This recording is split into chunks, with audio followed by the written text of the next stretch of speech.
Welcome back to a quick chat in the Cadillac. My name is SG. I like to explore the simplicity of complexity. If you don't know, this is my show where I break it down for you both real and quick. Let's go. Today we're gonna be talking about treasure. Boom, boom, boom. That pirate shit. You feel me? Treasure, bro. For realski though, we gotta talk about treasure because there's a common misconception about treasure that shouldn't be too common. You would think it'd be common sense, actually, but most people don't realize what treasure actually is, right? So let's go back in history and think about treasure. Back in the days of sea ships and sea shanties and bad breath and lemon citrus and scurvy, back in those days, they used to have these wooden boxes or, storage containers or treasure chests that they would fill with valuables like gold and gems and jewels and spices. And they would hide them places. It's like a bank, but for pirates. And essentially, they would hide it in places where other people more than likely would never venture to find it. And that allowed them to always know where it was, relocate it, grab some more treasure, make a withdrawal, or deposit some more treasure, and make sure their wealth was just chilling, like they was feeling good. They had the money. They didn't have direct deposit back then, so they put their treasure in places where they know it could be trusted, i.e. where nobody but the crew would venture to go. They used to have real loyalty back then, so the crew knew they wasn't going to steal the pirate's treasure, the captain's treasure. But anyways, all that aside, that's what treasure was, or at least how we refer to it today. But people don't, the concept of treasure is just something that's highly valuable, right? Something that's valuable because most people don't have access to it. And this is where the misconception begins to create itself.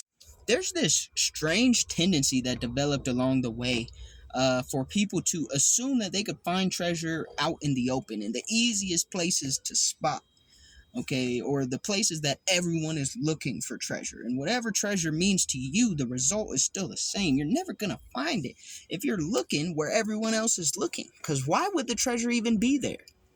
If everyone else is looking there, even if there was treasure there at some point, everybody else already had the chance to look for it, so somebody fucking found it before you did. So today's message is about understanding, and again, something that should be common sense, but apparently is not very common.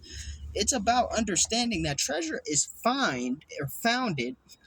treasure is found in places that no one else is looking.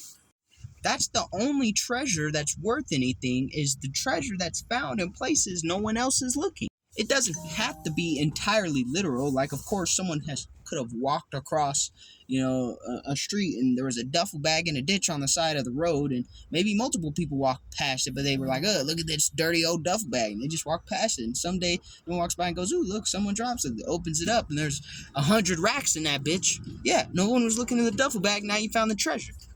As a very surface level and material example of what I'm trying to say, but ultimately it's just easy to look where everyone else is looking because they're already looking there. They didn't actually have to discover any sort of new way to or explore in any sense of the word. All they did was just go find the same shit that everyone else was finding.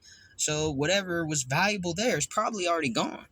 Or maybe it's just so abundant that since everyone else has already found it, it has no real value. In the romantic world, we call this a hoe. Okay, you understand? You see what I'm getting at here? A hoe. Whether male, female, or anywhere in between, a hoe has been explored by many, many different people in many, many different ways. And therefore, it is hard to find treasure in a hoe.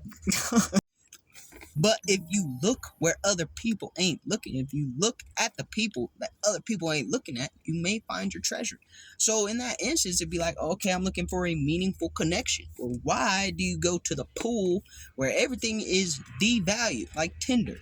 You know what I mean? Not the literal pool, but like a pool of people, like Tinder. Everything is devalued. Tinder is one of the easiest places for people to have access to each other. Same with social media. Same with, going to the bar. That's where you don't go to find treasure. That's where you go to find, fucking grass, because it's everywhere. And if if you doubt what I'm saying, why don't you go to the nearest location where you see grass, pick up a handful, and take it to a fucking pawn shop. I'm sure you'll get a lot of money for it.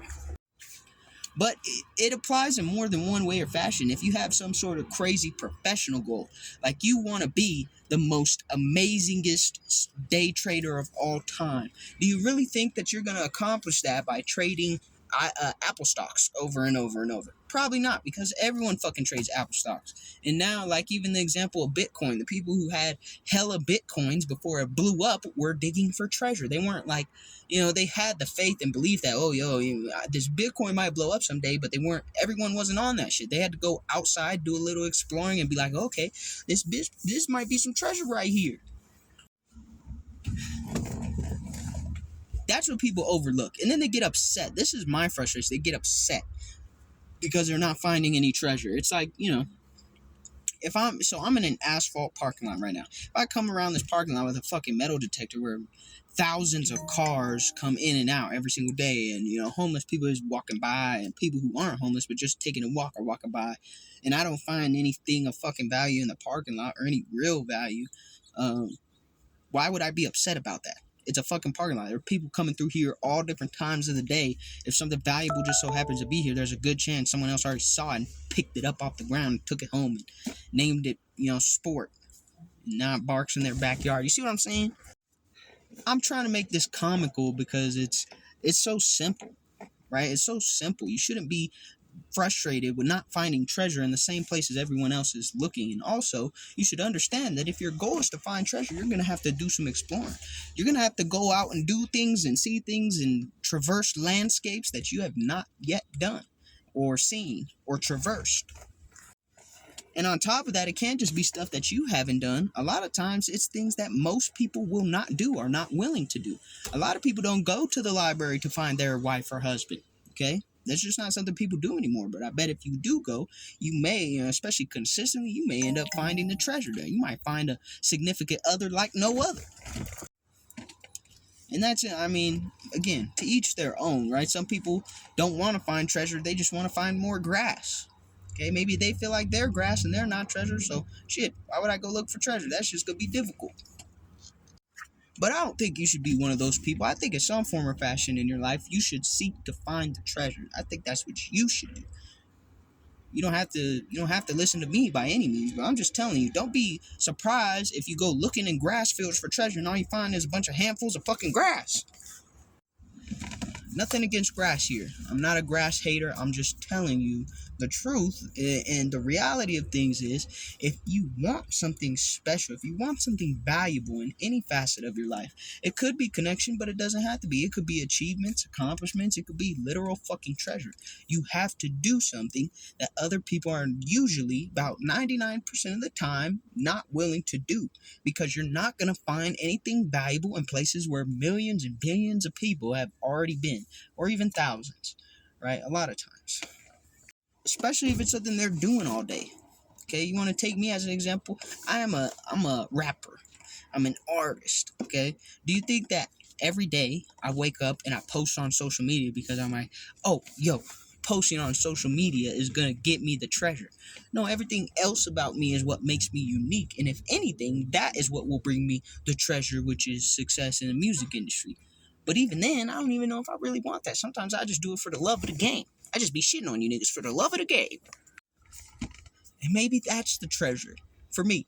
But again, I have different expectations for what I actually want. So in that case, I'd be the person going out there and looking for grass. But if you're trying to do something different, if you're trying to alter your life in some way, shape, or form, like the obtaining treasure usually would, even in the old pirate day sense, you have to go where people are not willing to go. You have to do things people are not willing to do. You have to travel and explore and venture and journey to places and parts unknown. And then you might find the treasure. It's just very easy. 1 + 2 = 3. So I challenge you to shift your perspective on treasure and start acting like you know what the fuck you're doing. If you're going to go look for grass, don't be mad when you don't get treasure. And if you're going to go look for treasure, buckle up, because it's going to be a hell of a ride. Peace.